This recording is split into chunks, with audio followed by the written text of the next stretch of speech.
أتى أمر الله فلا تستعجلوه سبحانه وتعالى عما يشركون. ينزل الملائكة بالروح من أمره على من يشاء من عباده أن أنذروا أنه لا إله إلا أنا فاعبدون أنه لا إله إلا أنا فاتقون. خلق السماوات والأرض بالحق تعالى عما يشركون. خلق الإنسان من نطفة فإذا هو خصيم مبين. والأنعام خلقها لكم فيها دفء ومنافع ومنها تأكلون ولكم فيها جمال حين تريحون وحين تسرحون وتحمل أثقالكم إلى بلد لم تكونوا بالغيه إلا بشق الأنفس إن ربكم لرؤوف رحيم. والخيل والبغال والحمير لتركبوها وزينة ويخلق ما لا تعلمون وعلى الله قصد السبيل ومنها جائر ولو شاء لهداكم أجمعين. هو الذي أنزل من السماء ماء لكم منه شراب ومنه شجر فيه تسيمون. ينبت لكم به الزرع والزيتون والنخيل والأعناب ومن كل الثمرات إن في ذلك لآية لقوم يتفكرون. وسخر لكم الليل والنهار والشمس والقمر والنجوم مسخرات بأمره إن في ذلك لآيات لقوم يعقلون. وما ذرأ لكم في الأرض مختلفا ألوانه إن في ذلك لآية لقوم يذكرون. وهو الذي سخر البحر لتأكلوا منه لحما طريا وتستخرجوا منه حلية تلبسونها وترى الفلك مواخر فيه ولتبتغوا من فضله ولعلكم تشكرون. وألقى في الأرض رواسي أن تميد بكم وأنهارا وسبلا لعلكم تهتدون. وعلامات وبالنجم هم يهتدون. أفمن يخلق كمن لا يخلق أفلا تذكرون. والله وإن تعدوا نعمة الله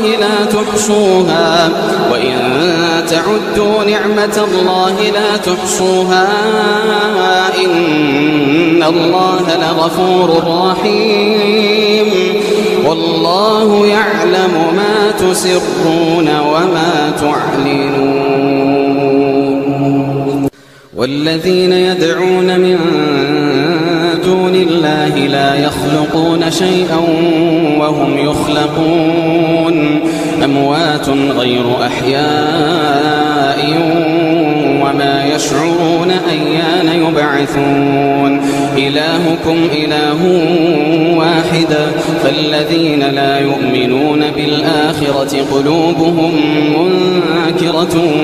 وهم مستكبرون. لا جرم أن الله يعلم ما يسرون وما يعلنون إنه لا يحب المستكبرين. وإذا قيل لهم ماذا أنزل ربكم قالوا أساطير الأولين. وإذا قيل لهم ماذا أنزل ربكم قالوا أساطير الأولين. ليحملوا أوزارهم كاملة يوم القيامة ومن أوزار الذين يضلونهم بغير علم ألا ساء ما يزرون قد مكر الذين من قبلهم فأتى الله بنيانهم من القواعد فخر عليهم السقف من فوقهم وأتاهم العذاب من حيث لا يشعرون ثم يوم القيامة يخزيهم ويقول أين شركائي الذين كنتم تشاقون فيهم قال الذين أوتوا العلم إن الخزي اليوم والسوء على الكافرين الذين تتوفاهم الملائكة ظالمي أنفسهم فألقوا السلم ما كنا نعمل من سوء بلى إن الله عليم بما كنتم تعملون فادخلوا أبواب جهنم خالدين فيها فلبئس مثوى المتكبرين وقيل للذين اتقوا ماذا أنزل ربكم قالوا خيرا للذين أحسنوا في هذه الدنيا حسنة ولدار الآخرة خير ولنعم دار المتقين جنات عدن يدخلونها تجري من تحتها الأنهار لهم فيها ما يشاءون كذلك يجزي الله المتقين الذين تتوفاهم الملائكة طيبين يقولون سلام عليكم ادخلوا الجنة بما كنتم تعملون هل ينظرون إلا أن تأتيهم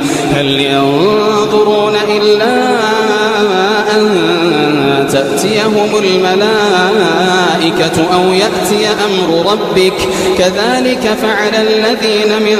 قبلهم وما ظلمهم الله ولكن كانوا أنفسهم يظلمون فأصابهم سيئات ما عملوا وحاق بهم ما كانوا به يستهزئون وقال الذين أشركوا لو شاء الله ما عبدنا من دونه من شيء نحن ولا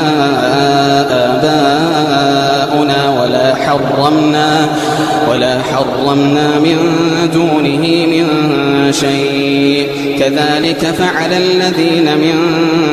قبلهم فهل على الرسل إلا البلاغ المبين ولقد بعثنا في كل أمة رسولا أن اعبدوا الله واجتنبوا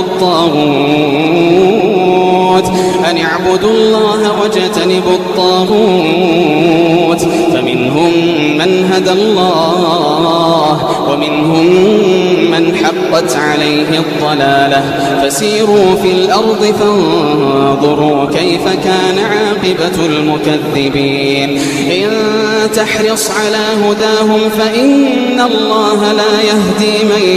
يضل وما لهم من ناصرين وأقسموا بالله جهد أيمانهم لا يبعث الله من يموت بلى وعدا عليه حقا ولكن أكثر الناس لا يعلمون ليبين لهم الذي يختلفون فيه وليعلم الذين كفروا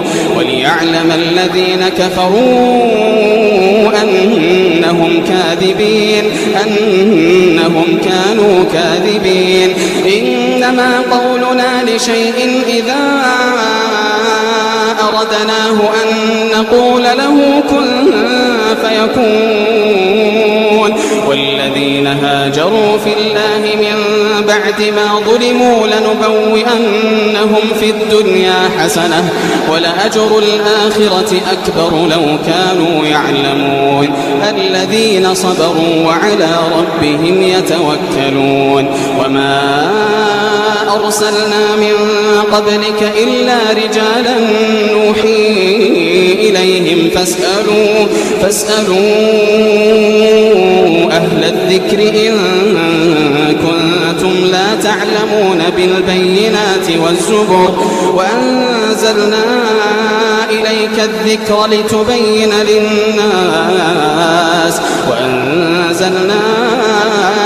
الذكر لتبين للناس ما نزل إليهم ولعلهم يتفكرون أفأمن الذين مكروا السيئات أن يخسف الله بهم الأرض أو يأتيهم العذاب من حيث لا يشعرون أو يأخذهم في تقلبهم فما هم بمعجزين أو يأخذهم على تخوف فإن ربكم لرؤوف رحيم أو يأخذهم على تخوف فإن ربكم لرؤوف رحيم أولم يروا إلى ما خلق الله من شيء يتفيأ ظلاله عن اليمين والشمائل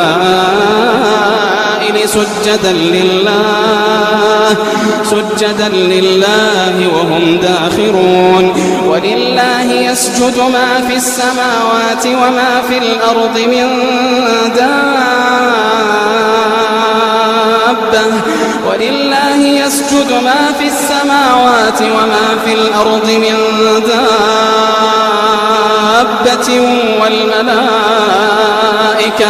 والملائكة وهم لا يستكبرون يخافون ربهم من فوقهم ويفعلون ما يؤمرون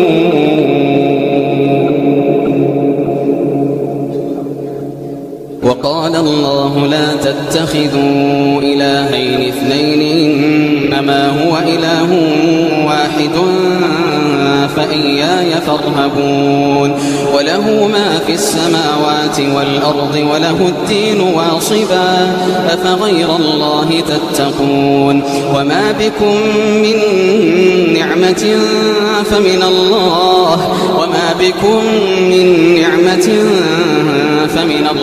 ثم إذا مسكم الضر فإليه تجأرون ثم إذا كشف الضر عنكم إذا فريق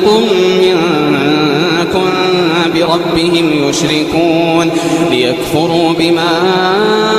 آتيناهم فتمتعوا فسوف تعلمون ويجعلون لما لا يعلمون نصيبا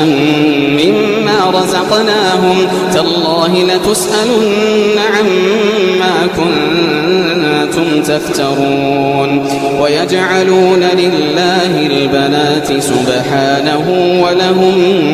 ما يشتهون وإذا بشر أحدهم بالأنثى ظل وجهه مسودا وهو كظيم وإذا بشر أحدهم بالأنثى ظل وجهه مسودا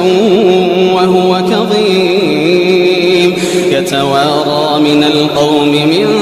سوء ما بشر به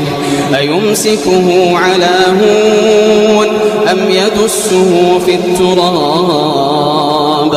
ألا ساء ما يحكمون للذين لا يؤمنون بالله مثل السوء ولله المثل الأعلى وهو العزيز الحكيم للذين لا يؤمنون بالآخرة مثل السوء ولله المثل الأعلى وهو العزيز الحكيم ولو يؤاخذ الله الناس بظلمهم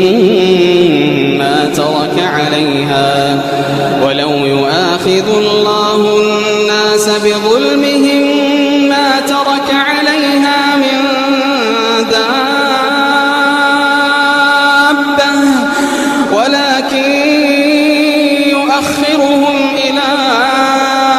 أجل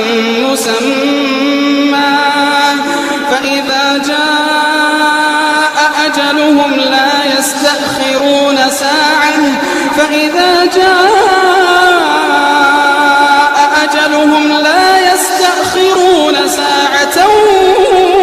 ولا يستقدمون ويجعلون لله ما يكرهون وتصف ألسنتهم الكذب أن لهم الحسنى لا جرم أن لهم النار وأنهم مفرطون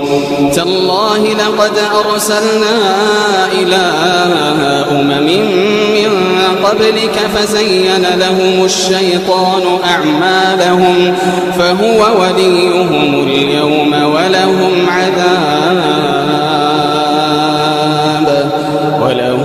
عذاب أليم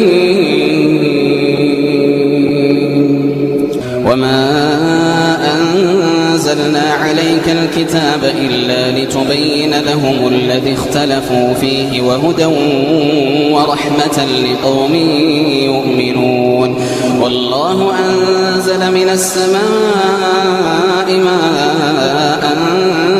فأحيا به الأرض بعد موتها إن في ذلك لآية لقوم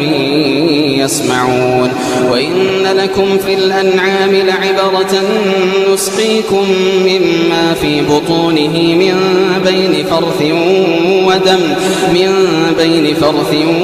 ودم لبنا خالصا سائغا للشاربين ومن ثمرات النخيل والأعناب تتخذون منه سكرا ورزقا حسنا إن في ذلك لآية لقوم يعقلون وأوحى ربك إلى النحل أن اتخذي من الجبال بيوتا ومن الشجر ومما يعرشون ثم كلي من كل الثمرات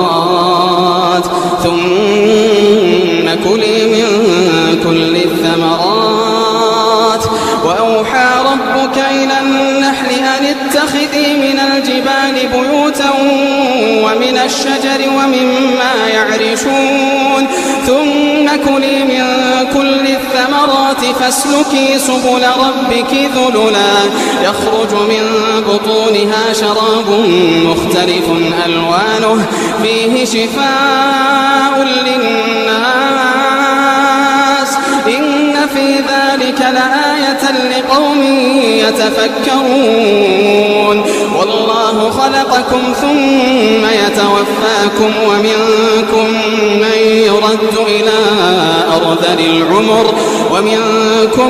من يرد إلى أرذل العمر لكي لا يعلم بعد علم شيئا إن الله عليم قدير والله فضل بعضكم على بعض في الرزق فما الذين فضلوا براد رزقهم على ما ملكت أيمانهم فهم فيه سواء أفبنعمة الله يجحدون والله جعل لكم من أنفسكم أزواجا وجعل لكم من أزواجكم بنين وحفدة ورزقكم من الطيبات أفبالباطل يؤمنون وبنعمة الله هم يكفرون ويعبدون من دون الله ما لا يملك لهم رزقا من السماوات والأرض شيئا ولا يستطيعون فلا تضربوا لله الأمثال إن الله يعلم وأنتم لا تعلمون ضرب الله مثلا عبدا مملوكا لا يقدر على شيء ومن رزقناه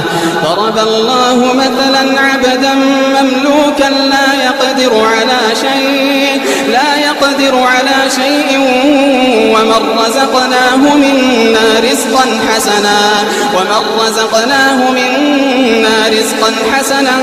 فهو ينفق منه سرا وجهرا هل يستوون الحمد لله بل أكثرهم لا يعلمون وضرب الله مثلا الرجلين أحدهما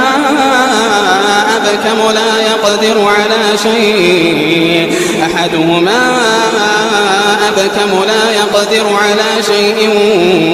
وهو كل على مولاه أينما يوجهه لا يأتي بخير هل يستوي هو ومن يأمر بالعدل وهو على صراط مستقيم ولله غيب السماوات والأرض وما أمر الساعة إلا كلمح البصر أو هو أقرب وما أمر الساعة إلا كلمح البصر أو هو أقرب إن الله على كل شيء قدير ولله غيب السماوات والأرض وما أمر الساعة إلا كلمح البصر أو هو أقرب إن الله على كل شيء قدير والله أخرجكم من بطون أمهاتكم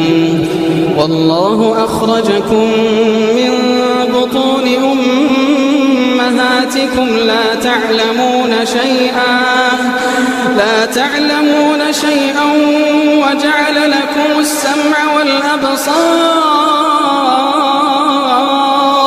وجعل لكم السمع والأبصار والأفئدة لعلكم تشكرون والله أخرجكم من بطون أمهاتكم لا تعلمون شيئا وجعل لكم السمع والأبصار والأفئدة لعلكم تشكرون ألم يروا إلى الطير مسخرات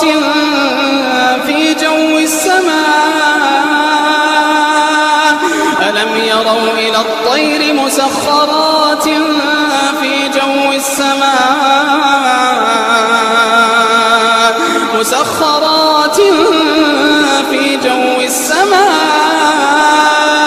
ما يمسكهن إلا الله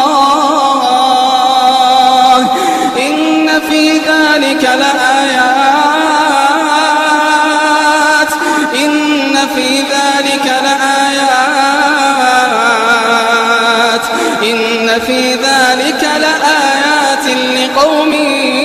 يؤمنون والله جعل لكم من بيوتكم سكنا وجعل لكم من جلود الأنعام بيوتا تستخفونها يوم ظعنكم ويوم إقامتكم ومن أصوافها وأوبارها وأشعارها أثاثا ومتاعا إلى حين والله جعل لكم مما خلق ظلالا وجعل لكم من الجبال أكنانا وجعل لكم سرابيل تقيكم الحر وسرابيل تقيكم بأسكم كذلك يتم نعمته عليكم لعلكم تسلمون فإن تولوا فإنما عليك البلاغ المبين يعرفون نعمة الله ثم ينكرونها وأكثرهم الكافرون ويوم نبعث من كل أمة شهيدا ثم لا يؤذن للذين كفروا ولا هم يستعتبون وإذا رأى الذين ظلموا العذاب فلا يخفف عنهم ولا هم ينظرون وإذا رأى الذين أشركوا شركاءهم قالوا ربنا هؤلاء شركاؤنا الذين كنا ندعو من دون دونك فألقوا إليهم القول إنكم لكاذبون وألقوا إلى الله يومئذ السلام وضل عنهم ما كانوا يفترون. الذين كفروا وصدوا عن سبيل الله زدناهم عذابا فوق العذاب بما كانوا يفسدون. ويوم نبعث في كل أمة شهيدا عليهم من أنفسهم وجئنا بك شهيدا على هؤلاء ونزلنا عليك الكتاب بيانا لكل شيء وهدى وبشرى ورحمة للمسلمين. ويوم نبعث في كل أمة شهيدا عليهم من أنفسهم وجئنا بك شهيدا على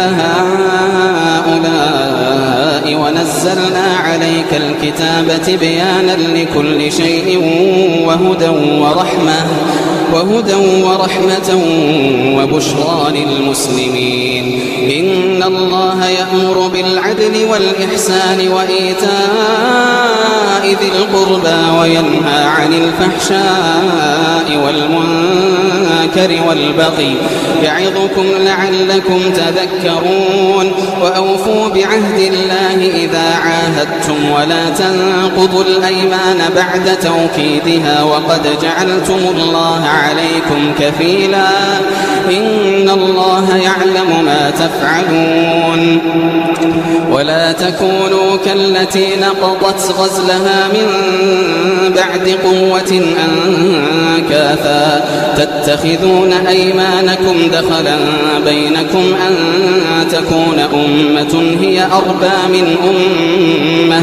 إنما يبلوكم الله به وليبينن لكم يوم القيامة ما كنتم فيه تختلفون. ولو شاء الله لجعل الناس أمة واحدة ولكن يضل من يشاء ويهدي من يشاء. ولو شاء الله لجعلكم أمة واحدة ولكن يضل من يشاء ويهدي من يشاء ولتسألن عما كنتم تعملون. ولا تتخذوا أيمانكم دخلا بينكم فتزل قدم بعد ثبوتها وتذوقوا السوء بما صددتم عن سبيل الله ولكم عذاب عظيم. ولا تشتروا بعهد الله ثمنا قليلا إنما عند الله هو خير لكم إن كنتم تعلمون. ما عندكم ينفد وما عند الله باق ولنجزين الذين صبروا أجرهم بأحسن ما كانوا يعملون. ولنجزين الذين صبروا أجرهم بأحسن ما كانوا يعملون. من عمل صالحا من ذكر أو أنثى وهو مؤمن فلنحيينه حياة طيبة ولنجزينهم أجرهم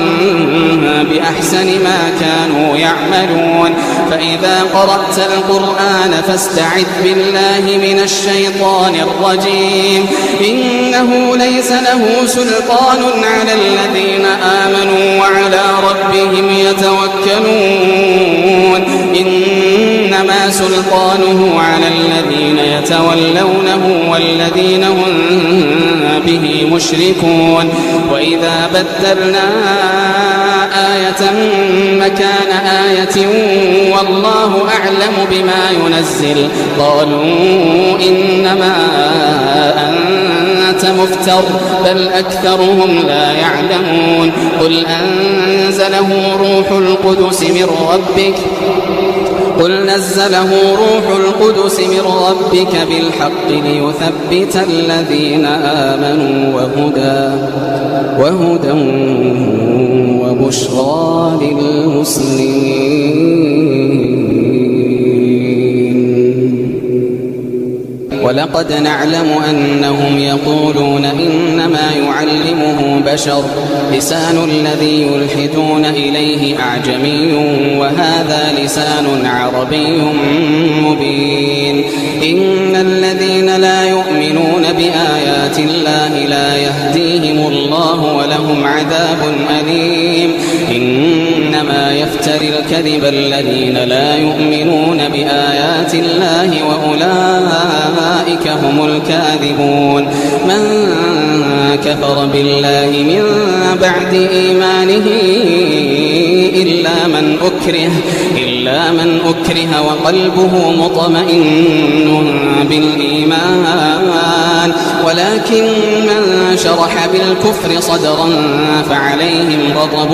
من الله ولهم عذاب عظيم. ذلك بأنه مستحب الحياة الدنيا على الآخرة وأن الله لا يهدي القوم الكافرين. أولئك الذين طبع الله على قلوبهم وسمعهم وأبصارهم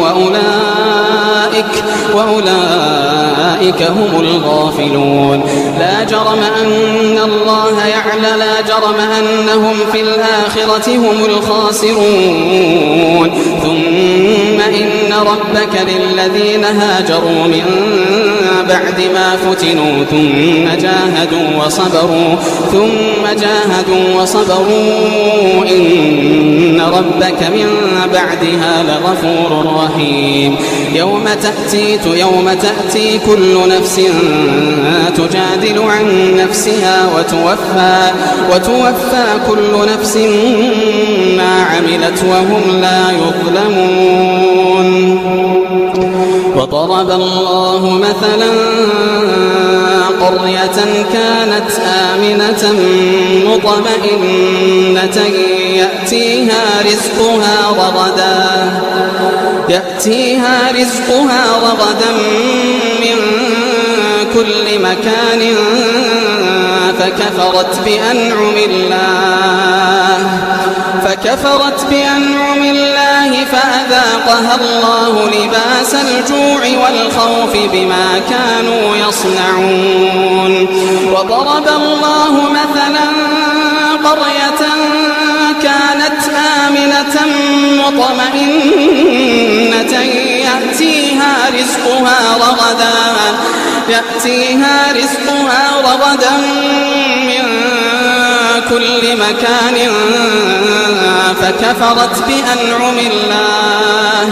فكفرت بأنعم الله فأذاقها الله لباس الجوع والخوف بما كانوا يصنعون. ولقد جاءهم رسول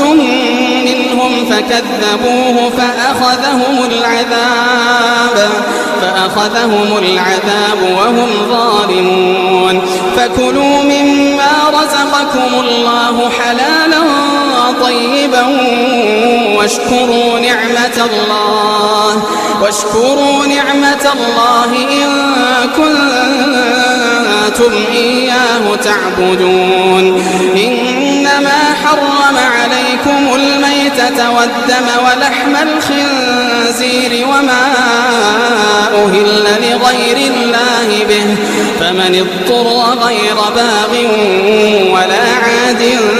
فإن الله غفور رحيم. ولا تقولوا لما تصف ألسنتكم الكذب هذا حلال وهذا حرام لتفتروا على الله الكذب. إن الذين يفترون على الله الكذب لا يفلحون. متاع قليل ولهم عذاب أليم. وعلى الذين حرمنا ما قصصنا عليك من قبل وعلى الذين هادوا حرمنا ما قصصنا عليك من قبل وما ظلمناهم ولكن كانوا أنفسهم يظلمون ثم إن ربك للذين عملوا السوء بجهالة ثم إن ربك للذين عملوا السوء بجهالة ثم تابوا من بعد ذلك وأصلحوا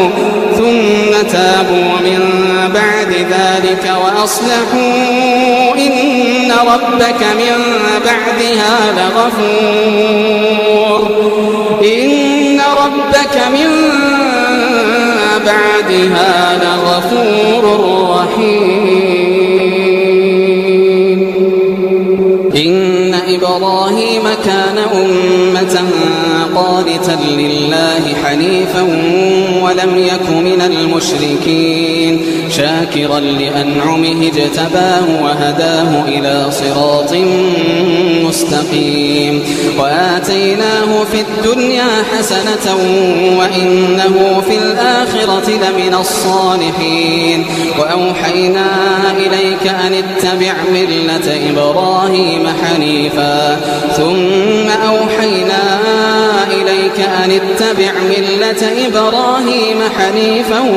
وما كان من المشركين إنما جعل السبت على الذين اختلفوا فيه وإن ربك ليحكم بينهم يوم القيامة فيما كانوا فيه يختلفون ادع إلى سبيل ربك بالحكمة والموعظة الحسنة وجادلهم